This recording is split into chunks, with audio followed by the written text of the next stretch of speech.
আমি এখন দাঁড়িয়ে আছি সাগরকন্যা কুয়াকাটা। এই সাগরকন্যা কুয়াকাটায় প্রতিদিন হাজার হাজার মানুষ আসে এবং চলে যায়। এখন রোজা উপলক্ষে এই সাগরকন্যায় কিন্তু কোনো ধরনের সেই লোকজন দেখা যাচ্ছে না। ইতিমধ্যে 10 থেকে 12 জন লোক স্নান করতেছে। আর এখানে কিন্তু রোজা না থাকলে হাজার হাজার মানুষ স্নান করে। মূলত এখানে যে চেয়ারগুলো, সেই চেয়ারগুলোনেও সেই বসার যে লোকজন সেটাও নাই। এখানে যে ব্যবসা বাণিজ্য বা যারা ব্যবসায়ী তারাও কিন্তু এই একটা মাস খুব ভাবে চলতে হয়, তাদের ব্যবসা বাণিজ্য থাকে না। আসলে এরপরে হচ্ছে যখন ঈদ আসে তখন হচ্ছে কি এদের ব্যবসা দ্বিগুণের থেকে দ্বিগুণ হয়ে যায়। আসলে এখানে যারা আসে তারা এই সম্পর্কে অবগত আছেন। ট্যুরিস্ট এরিয়া, এটি মূলত সব প্রান্ত থেকে লোক আসে, শুধু আমাদের বাংলাদেশ তা নয়, বিভিন্ন দেশ থেকেও মাঝে মাঝে এখানে পর্যটক আসে।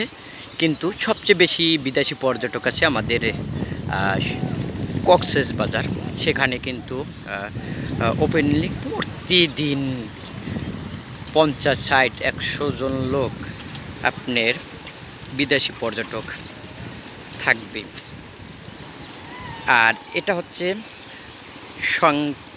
সংকেতের যে টাওয়ার বা আবহাওয়ার যে পূর্ব আভাস পাওয়া যায়।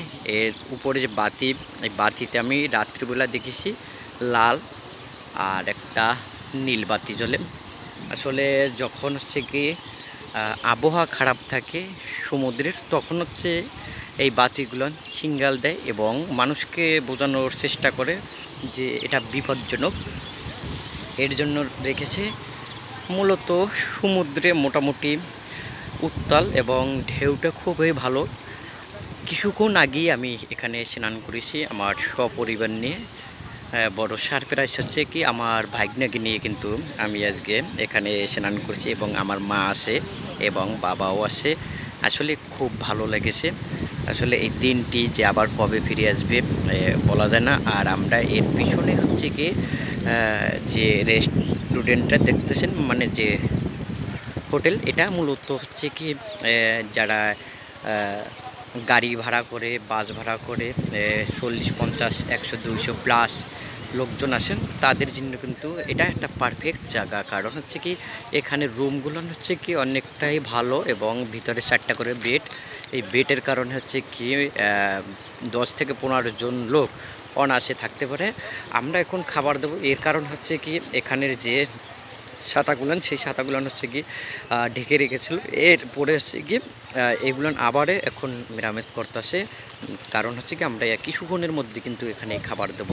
তাই ভাইদের আমরা বলেছিলাম যে ভাই আমাদের এটা একটু পরিষ্কার করে দিতে হবে, কারণ খুব ভালো লাগছে এবং আমরা যারাই পর্যটক এসেছি তাদের কিন্তু এখানের যে দৃশ্য, সেই দৃশ্য কিন্তু খুবই ভালো লেগেছে।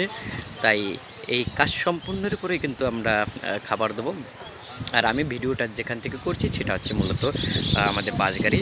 সেই বাস গাড়ির উপরে আবার এক প্রজেক্ট ভাই বা একটা মামা সে কিন্তু উঠে এসেছে। কারণ এই যে সমুদ্রের গর্জন, সেই গর্জনটা কিন্তু খুবই সুন্দর। এর কারণ হচ্ছে কি শুনতে খুব ভাল লাগে। আমিও হঠাৎ করে গাড়ির উপরে উঠছি পরে যে আওয়াজটা আমাকে খুবই মনোমুগ্ধ করেছে। তাই যারা কুয়াকাটা আসবেন খুব স্বাচ্ছন্দ্য বোধ করবেন এবং ভালো পরিবেশে চলাফেরা করতে পারবেন এবং খুব বিনোদন পাবেন। সবাইকে ধন্যবাদ।